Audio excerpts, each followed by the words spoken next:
Yesaya pasal 43 ayat 18 dan 19. Firman-Nya, janganlah ingat-ingat hal-hal yang dahulu, dan janganlah perhatikan hal-hal yang dari zaman purbakala. Lihat, aku hendak membuat sesuatu yang baru, yang sekarang sudah tumbuh. Belumkah kamu mengetahuinya? Ya, aku hendak membuat jalan di padang gurun dan sungai-sungai di padang belantara. Nah, Bapak Ibu Saudara, apa yang kita fokuskan dalam hidup ini, apa yang menjadi perhatian dalam hidup saya dan saudara, maka secara tidak langsung itu akan membentuk kita, itu akan mempengaruhi kita, menjadikan kita seperti apa nantinya. Itu tergantung dengan apa yang menjadi fokus kita sekalian. Kalau kita fokus kepada dunia ini, maka kecenderungan kita menjadi orang-orang yang lebih senang dengan dunia dan menjadi duniawi akan kuat sekali.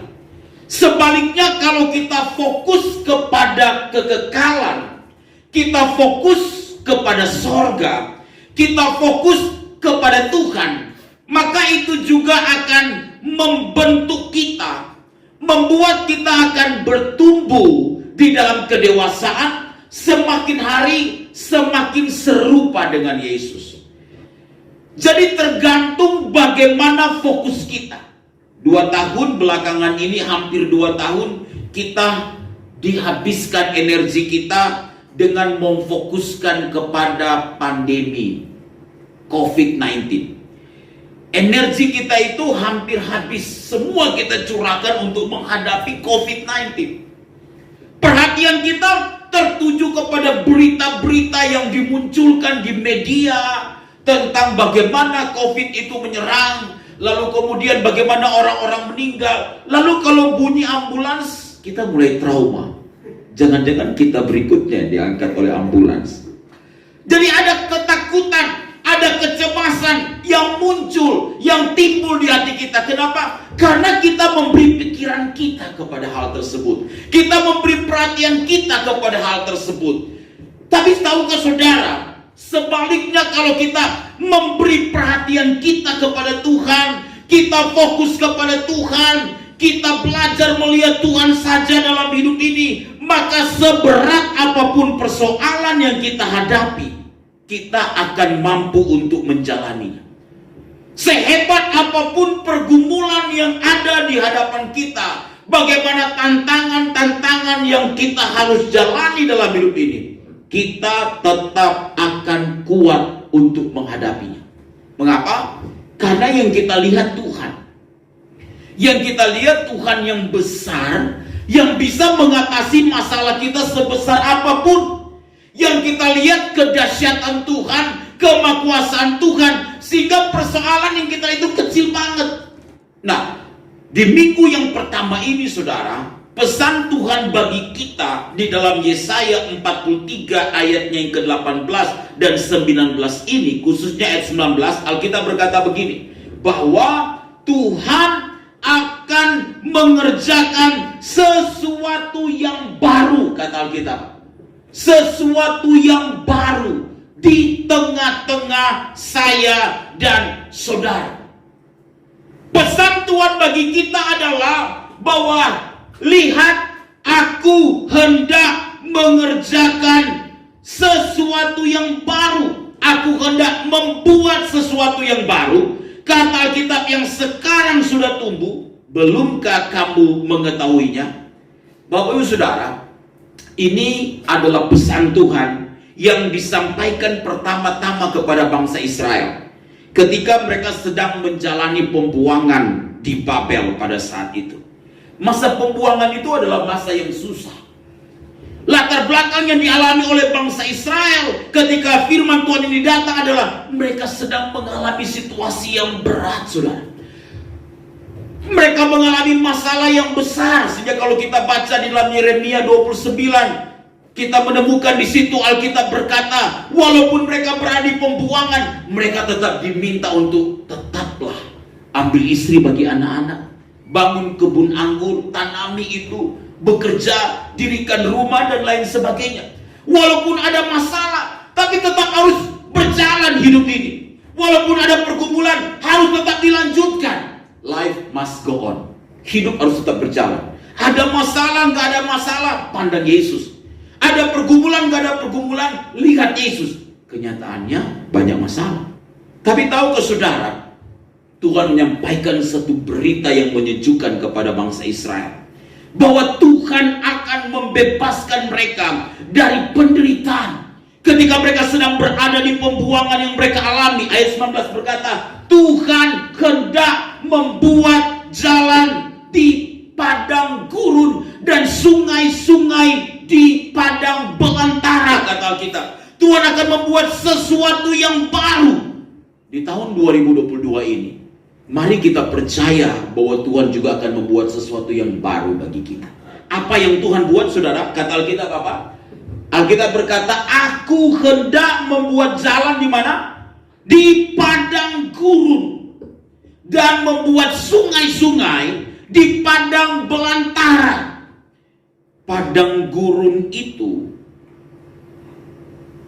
itu sebagian besar adalah terdiri dari bukit pasir dan kemudian bukit karang. Kalau saudara pelajari padang gurun, maka itu sesuatu yang gak mengenakan dalam perjalanan di padang gurun. Saudara bisa searching dan saudara bisa lihat, itu ada 4 jenis padang gurun. Ada gurun dingin, ada gurun pesisir, ada gurun panas, dan ada gurun gesang. Itu padang gurun yang ada. Secara ilmiah diteliti bahwa di padang gurun ini dianggap itu tidak memiliki dukungan untuk adanya kehidupan.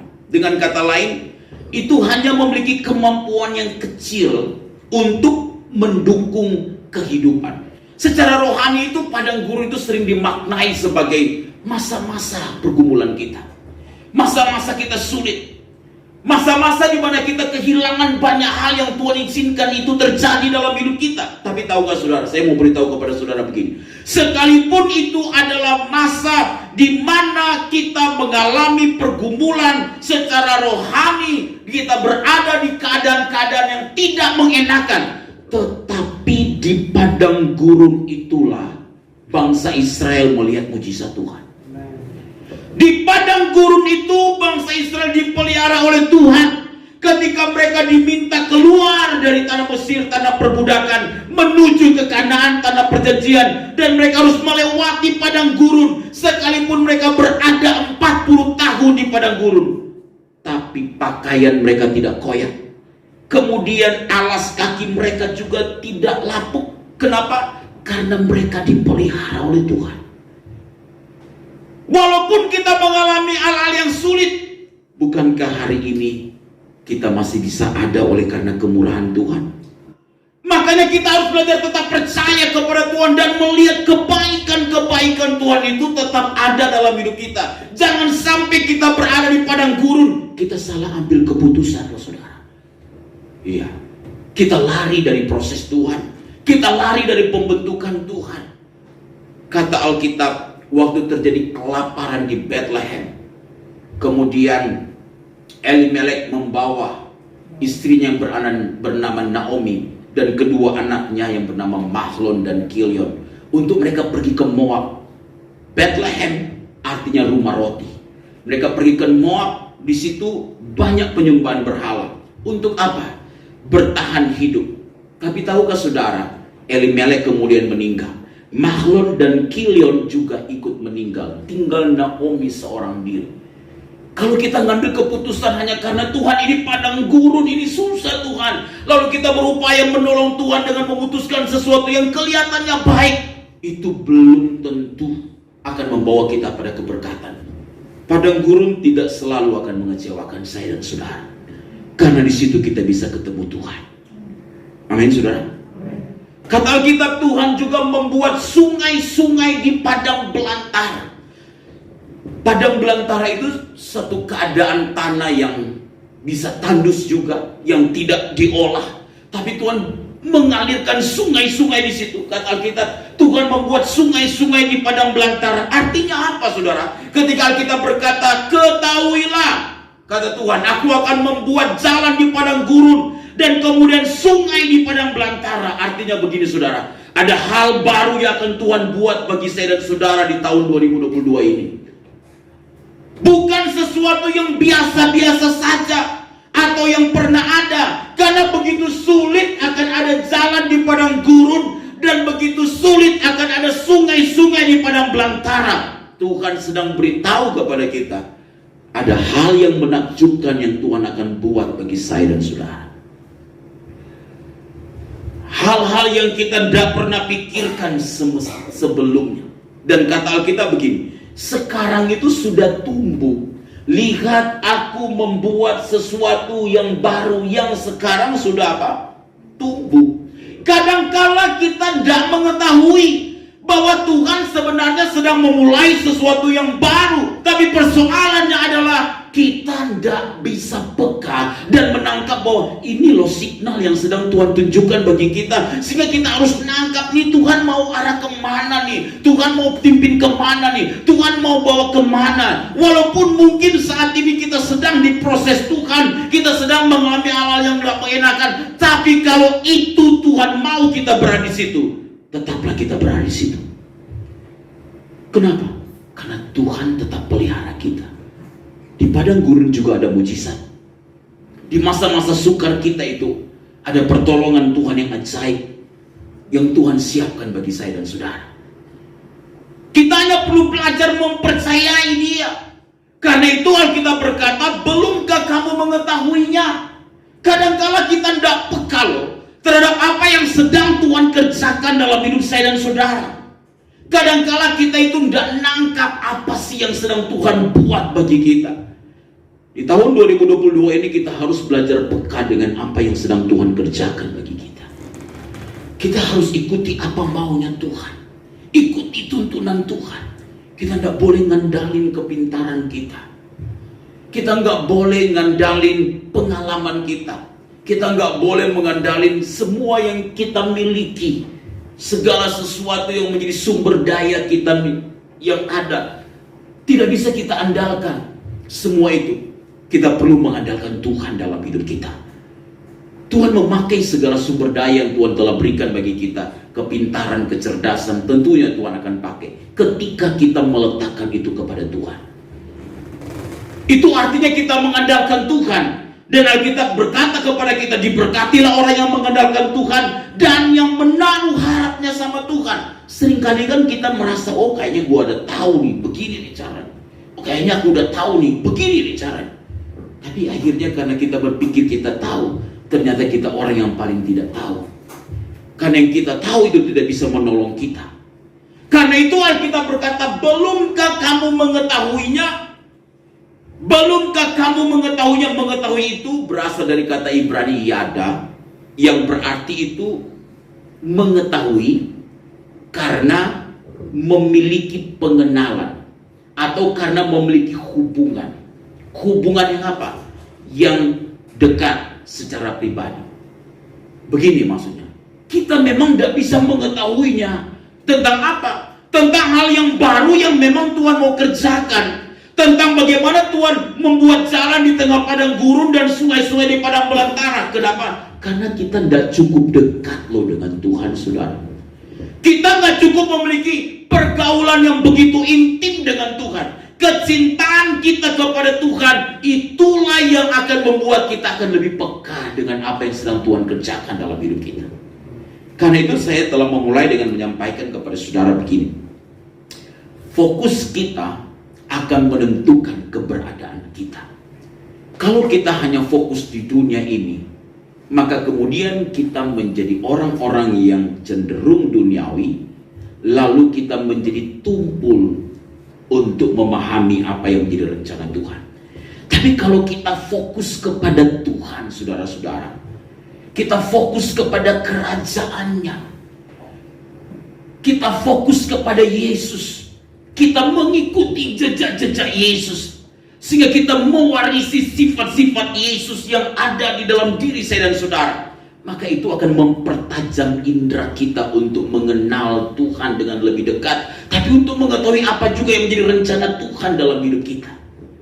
Karena itu kita perlu berdoa hanya Tuhan, mengenal Dia dengan lebih dekat, sehingga kita bisa tahu apa yang menjadi maunya Tuhan dalam hidup saya dan saudara. Sehingga setiap yang kita putuskan itu sesuatu yang Dia memang kehendaki bagi saya dan saudara. Kita tidak bisa mengetahuinya. Kenapa? Karena kita tidak cukup mengenal Dia dengan lebih dekat. Kenali Dia dalam sebuah hubungan yang lebih dekat dengan Dia. Tanya Tuhan, di tahun 2022 ini mari kita berkomitmen lebih dekat dengan Tuhan. Mari kita berkomitmen untuk lebih mengenal isi hati Tuhan, memahami kehendak Dia dalam hidup kita semua. Supaya apa? Apapun yang kita kerjakan dalam hidup kita sesuai dengan kehendak Tuhan, sehingga kebaikan Tuhan itu boleh nyata, dan apa yang kita kerjakan Tuhan juga berkenan memberkatinya. Persoalannya kadang-kala ada banyak kita yang tidak bisa berjalan seirama dengan Tuhan. Mengapa? Ayat 18 berkata kepada kita begini, saudara. Ayat 18 berkata begini, firman-Nya, janganlah ingat-ingat hal-hal yang dahulu, dan janganlah perhatikan hal-hal yang dari zaman apa? Purba kala. Mengapa kita tuh tidak bisa menangkap kadangkala apa yang Tuhan mau dalam hidup kita? Karena kita itu terikat dengan masa lalu. Kata Alkitab, jangan ingat-ingat hal yang dahulu, rubah cara pandang kita. Begini yang saya maksudkan kepada saudara. Kadangkala kita suka bernostalgia dengan masa lalu kita. Bernostalgianya begini, apakah itu kegagalan kita? Apakah itu juga keberhasilan kita? Kadang-kadang pada satu peristiwa kita sudah berdoa, lalu Tuhan belum menjawabnya. Lalu kita berpikir memang Tuhan tidak menjawab doa kita dan lain sebagainya. Lalu kita menjadi orang yang hopeless, yang tidak mau menaruh pengharapan kepada Tuhan. Mengapa? Karena pernah ada kejadian di masa lalu yang kita alami hal-hal seperti itu tidak mengenakan, dan itu menjadi sesuatu yang traumatik bagi kita sekalian. Termasuk ketika ada hal-hal yang membawa kita pada kesuksesan, dan kita berpikir, oh dulu kita pernah lakukan hal ini, kita berhasil dan lain sebagainya, dan kita bernostalgia pada keberhasilan kita. Tapi kita nggak ngikuti tuntunan Tuhan semestinya, padahal Tuhan udah menuntun dengan cara yang berbeda, di era yang berbeda, di waktu yang berbeda. Seringkali cara Tuhan berkarya bagi kita berbeda juga, saudara. Tuhan itu tidak pernah melakukan segala sesuatu yang rumusnya itu sama. Misalnya begini, 1 tambah 1 sama dengan 2, 2 tambah 2 sama dengan 4. Bukan matematika Tuhan itu. Jadi begini maksud saya, kadang-kala begini, ada waktu kita berdoa, Tuhan buka jalan, aku butuh ini, dan Tuhan jawab dengan spektakuler. Tuhan beri mujizat. Tapi ada waktu kita berdoa dengan sungguh-sungguh, doa semalam-malaman, suntuk sampai kita suntuk, Tuhan gak jawab loh doa kita, saudara. Tuhan bilang begini, pergi buka dagang di pasar, baru kamu bisa dapatkan berkat itu. Kadang-kala begitu loh, saudara. Saudara ngerti maksudnya? Jadi cara kerja Tuhan itu berbeda. Karena itu kita tidak boleh, paradigma kita adalah paradigma yang terkungkung dengan hal-hal yang lama, hal-hal di masa yang lalu, yang itu semua sebenarnya Tuhan bisa berkarya dengan cara yang berbeda. Kita juga kadang-kala terikat loh dengan masa lalu, dan membuat kita tidak bisa maju dalam hidup ini. Tuhan terlalu punya banyak cara untuk berkarya bagi saya dan saudara. Kita perlu belajar percaya saja kepada Tuhan. Dekatkan diri kita sedekat-dekatnya kepada Tuhan. Minta hikmat dari Tuhan di tahun 2022 ini. Tuhan, apa yang Tuhan mau saya kerjakan? Bagi rumah tangga saya, apa yang Tuhan mau? Bagi pekerjaan saya, apa yang Tuhan mau? Bagi usaha, bagi bisnis saya, apa yang Tuhan mau? Bagi pelayanan saya, apa yang Tuhan mau? Bagi masa muda saya, apa yang Tuhan mau? Apa yang sedang Tuhan percayakan bagi kita saat ini? Kita doa tanya Tuhan, Tuhan mau seperti apa? Sehingga ketika kita ngikuti tuntunan Tuhan, maka kita percaya Tuhan juga gak tutup mata